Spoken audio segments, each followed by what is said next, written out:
حضرت سیدنا ابراہیم خلیل اللہ اعلیٰ نبی نام علیہ الصلاۃ والسلام کا تذکرہ قرآن مجید نے کئی جگہوں پہ بیان فرمایا ہے۔ نبی پاک صلی اللہ تعالی علیہ وسلم نے ارشاد فرمایا ہے کہ میں ملت ابراہیم پہ ہوں۔ حضرت ابراہیم علیہ الصلاۃ والسلام کے سیرت کو، سوانح کو، ان کی زندگی کے واقعات کو قرآن مجید نے متعدد مقامات پہ بیان کیا ہے۔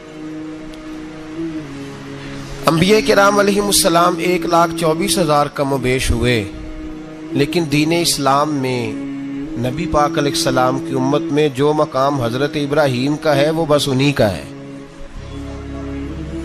ان کی زندگی ایک بڑی خوبصورت، بڑی منفرد اور مسلمانوں کے لیے بڑی اسوہ نور دینے والی زندگی ہے۔ نبی پاک صلی اللہ علیہ وسلم نے فرمایا میں اپنے باپ حضرت ابراہیم کی دعا بن کے دنیا میں آیا ہوں۔ اور پھر محبوب پاک سید عالم صلی اللہ تعالی علیہ وسلم نے اپنی امت میں بھی جناب ابراہیم کے طریقے کو جاری رکھا۔ صحابہ نے قربانی کے بارے میں حضور سے پوچھا ما ھذہ الاضحیہ، یا رسول اللہ صلی اللہ علیہ وسلم یہ قربانی کیا ہے؟ تو فرمایا سنت ابیکم ابراہیم، یہ تمہارے باپ حضرت ابراہیم کا طریقہ ہے، یہ تمہارے باپ حضرت، حالانکہ قربانی نبی پاک صلی اللہ علیہ وسلم کا بھی طریقہ ہے، لیکن فرمایا تمہارے باپ حضرت ابراہیم، حضرت ابراہیم کے ذکر کو باقی رکھا۔ اللہم صلی علی محمد وعلی آل محمد کما صلیت علی ابراہیم وعلی آل ابراہیم، ان کے تذکرے کو باقی رکھا دین کے اندر۔ حضرت ابراہیم بڑی امتیازی شان والے نبی ہیں، بڑی امتیازی شان والے۔ رب کریم کا وہ دوست جس نے کوئی چیز بچا کے نہیں رکھی، ہر شے ہی اپنے رب کی بارگاہ میں پیش کر دی۔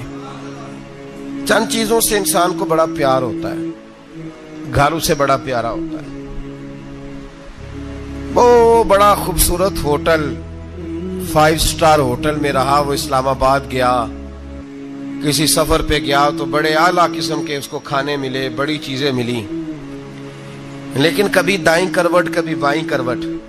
تو ساتھ بیڈ پہ دوست تھا تو اس نے کہا صاحب سو جاؤ، تو اس نے کہا یار جو مزہ اپنے گھر میں سونے کا ہے وہ کسی اور جگہ تھوڑی ہے۔ گھر بڑا پیارا ہوتا ہے، انسان لگاؤ ہوتا ہے، جس بے تکلفی سے، سکون سے، آرام سے انسان اپنے گھر میں وقت بتاتا ہے، کہیں اور مشکل ہو جاتا ہے۔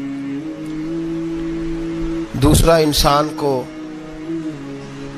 اولاد بڑی پیاری ہوتی ہے، بڑی عجیب شے، نہ ہو تب بھی بڑا دکھ ہے، اور ہونے کے بعد بھی اس کی بڑی آزمائشیں، یہ بڑی ایک میٹھی چیز ہے۔ اولاد ایک بڑا عجیب سا میوہ ہے، پتہ نہیں یہ کس انجیکشن کا نام ہے کہ چھاتی پر چڑھ جائے تو اللہ سکون عطا فرما دیتا ہے، پتہ نہیں کس ٹھنڈی دولت کا نام رب کریم نے اولاد رکھا ہے، بڑی پیاری ہوتی ہے اولاد۔ پھر تیسری چیز انسان کی اپنی جان ہے، اور یہ اتنی قیمتی شے ہے کہ اللہ کریم نے فرمایا کہ اگر تیری گردن پہ کوئی آدمی پستول رکھ کے، تلوار تیرے گلے پہ رکھ کے کہے نا کہ رب کا انکار کر دے ورنہ مار دوں گا، تو فرمایا وقتی طور پہ میری ذات کا انکار کر پر جان بچا جا۔ اگر تم مرنے کے قریب ہو گیا ہے اور حرام شے کھائے بغیر تو بچ نہیں سکتا، مر جائے گا، تو فرمایا چل تو اس طرح کر حرام کھا کے جان بچا، پر جان بچانا فرض ہے، ضروری ہے۔ وطن بڑا پیارا، اولاد بڑی پیاری، جان بڑی پیاری، پر حضرت ابراہیم سے رب کریم نے فرمایا چل ابراہیم کوئی چیز دے، تو کہا یا اللہ تینوں ہی تیرے نام پہ قربان کرتا ہوں، تیری ہوئی ساری، ہر شے تیری۔ حضرت ابراہیم نے دین کے لیے، آپ شہر بابل کے قریب پیدا ہوئے تھے، وہاں سے مصر آئے، مصر سے فلسطین آئے، اور فلسطین سے آ کر کے کعبہ آباد فرمایا۔ زندگی سفروں میں گزری، سفر ایک تکلیف والی چیز ہے، پر حضرت ابراہیم نے وطن چھوڑ دیا، گھر چھوڑ دیا۔ جان بڑی عزیز ہوتی ہے اصل میں نا، جب انسان جد و جہد کرتا ہے نا دین کے لیے تو اس کے رستے میں بڑی چیزیں آتی ہیں، کبھی اولاد، کبھی گھر، کبھی باہر، کبھی حکومتیں، کبھی سیاستیں، کبھی چدراہٹیں، اس کے راستے میں بڑا کچھ آتا ہے اور اسے ہر چیز کو فیس کرنا پڑتا ہے. گھر کے اندر بھی جنگ ہوتی ہے اور گھر کے باہر بھی لڑائی ہوتی ہے. یہ آسان ہے ہی نہیں. ہم تو خیر ہتھیار چھوڑ کے پھینکنے والے لوگ ہیں، ہم بھولے بھالے لوگ ہیں. ہم کہتے ہیں میں نے تو کہا تھا مہندی نہ کرو، پر بیٹے نہیں مانے، بھولے جو ہوئے. اسی طرح حالانکہ اگر وہ بیٹا کہے نا کہ ابا جی لاؤ زندگی میں سارا کچھ میرے نام کرو، تو پھر ہم بھولے نہیں ہوتے اور اس وقت ہم تیز ہوتے ہیں، کہتے ہیں یہ کیسے ہو سکتا ہے، ہاتھ کاٹ کے دے دوں. اس وقت نہیں. دین کے معاملے میں بھولے ہوتے ہیں. بیٹا بد مذہب کے پاس جا رہا ہے تو اس وقت ہم بھولے بھالے ہیں، کوئی عرض نہیں. لیکن اگر وہ اپنی پسند کی شادی کرے ہمیں کراس کر کے، پھر ساتھ ہی ہم تیز ہو جاتے ہیں. تو حضرت ابراہیم نے جب دین کے لیے نکلے تو جد و جہد کی، گھر کے اندر بھی گھر کے باہر بھی. آپ کے والد کا نام طارق ہے، وہ توحید پرست تھے، ایماندار تھے، پرہیزگار تھے. آپ کے چچا کا نام آزر ہے، وہ بت پرست تھے، بت بیچا کرتے تھے. حضرت سیدنا ابراہیم علیہ السلام جب میدان عمل میں نکلے تو حضرت ابراہیم علیہ السلام نے اپنے گھر سے جہاد شروع کیا. لڑنا پڑا. گھر کے اصولوں سے، چچا نے جو رواج بنائے ہوئے تھے اس رواج سے ٹکرائے. فرمایا میں اپنے گھر کے اندر یہ بت پرستی نہیں ہونے دیں گا. چچا کو ایک دفعہ نہیں، بار بار 100 دفعہ سمجھایا. آپ کا چچا بت بنا کے بیچا کرتا تھا. حضرت ابراہیم علیہ السلام تھوڑے بڑے ہوئے تو کہنے لگا کہ چلو میرے ساتھ، تم بھی بت بیچنے ہیں، ہمارا کاروبار ہے. حضرت ابراہیم ساتھ نکلے تو بت پکڑا ہے. گندے پانی کے اندر اس بت کو ڈبوتے ہیں، کہتے ہیں کسی نے خریدنا ہے تو خرید لو، نہ یہ نفع دے سکتا ہے نہ نقصان دے سکتا ہے. جو اپنا آپ نہیں بچا سکتا تمہیں کیا بچائے گا، خریدنا ہے تو خرید لو. چچا کہنے لگا تو کاروبار چمکا رہا ہے کہ تباہ کر رہا ہے. گھر میں بڑے معاملات خراب ہوئے، جھگڑے ہوئے، لیکن حضرت ابراہیم علیہ السلام ایک منٹ کے لیے بھی اپنے گھر کے اندر بھی کمپرومائز کرنے کو تیار. یہ تھوڑا مشکل میں نے پہلو چھیڑ دیا ہے، یہ تھوڑا مشکل پہلو چھیڑ دیا ہے. بڑا سمجھدار آدمی ہے پر بیوی سے پردہ نہیں کرا سکتا. سیانا ہے، پنچایت کا بندہ ہے، جو اس سے آپ کہیں گے وہ بات یہ سنائے گا، لیکن کہتا ہے نہیں جی میں نے کوشش کر لی ہے. کس قسم کی کوشش ہے صاحب، یہ کیسے ہو گیا؟ حضرت ابراہیم علیہ السلام نے گھر کے اندر سے فرمایا نہیں کرنے دوں گا. گھر کے اندر بھی ٹکرائے. فرمایا تم جو بھی ہو، پاش پاش کیا چچا کے اصولوں کو. اور باہر جب نکلے تو صرف علاقے کے چیئرمین سے نہیں ٹکرائے، ایم پی ایم این اے وزیر مشیر سے نہیں ٹکرائے. سپر پاور نمرود دنیا کا واحد حکمران تھا اس وقت، دوسرا کوئی حکمران ہی نہیں تھا. اکیلے حکمران سے جا کر ٹکرائے. کوئی ساتھ فوج نہیں تھی، کوئی ساتھ ان کے طاقت بظاہر دنیا داری کی کوئی نہیں تھی، پر حضرت ابراہیم جا کے ٹکرائے. اور میرے رسول پاک صلی اللہ علیہ وسلم نے سند بیان کی. فرمایا افضل الجہاد کلمۃ الحق عند سلطان الجابر. فرمایا سب سے افضل جہاد یہ ہے کہ تو ظالم بادشاہ کے سامنے کھڑے ہو کے حق بات بیان کر دے. یہ سب سے بڑا جہاد ہے. یہ سب سے افضل الجہاد کلمۃ الحق عند سلطان الجابر، سب سے بڑا جہاد. حضرت ابراہیم کھڑے ہو گئے، سپر پاور سے ٹکرائے. یہاں ہم لوگ حکمتوں کا شکار ہیں، دیکھیں گے، کریں گے، سوچیں گے. اور مولوی صاحب کو ویسے کہتے ہیں آپ پرہیز کریں سیاسی باتوں سے. بھئی اللہ کے ہر نبی نے جا کے وقت کے ظالم حکمران کو لتاڑا ہے، للکارا ہے. یہ تو مشن انبیاء ہے. حضرت سیدنا ابراہیم علیہ السلام نے اس کو جا کے کہا کہ تو جھوٹ بولتا ہے، تو جھوٹا ہے، تو خدائی کا دعویٰ کرتا ہے، تو بہت بڑا ظالم ہے. اور قرآن مجید نے اس ساری بات کو بیان فرمایا. حضرت ابراہیم علیہ السلام سے کہنے لگا میں رب ہوں. تو آپ نے فرمایا میرا رب تو وہ ہے جو زندہ کرتا اور مارتا ہے. تو پھر آپ حق بات بیان کریں گے تو اللہ مارے گا کہ بندہ مارے گا؟ کچھ بھی نہیں ہوتا، کیونکہ زندگی موت کس کے ہاتھ میں ہے؟ اللہ کے ہاتھ میں. زندگی موت اللہ، کچھ بھی نہیں ہوتا. انسان صحیح سمت کا تعین کرے اور صحیح چلے. حضرت علی شیر خدا سے کسی نے کہا تھا کہ آپ کے بڑی دشمنی ہے، کوئی محافظ رکھ لیں. آپ فرمانے لگے موت خود بہت بڑی محافظ ہے، وقت سے پہلے آتی ہی نہیں. بڑی محافظ ہے، وقت سے پہلے. علامہ نورانی رحمت اللہ تعالی علیہ کراچی جیسے شہر میں رہا کرتے تھے، جہاں گام گام پہ خطرہ تھا.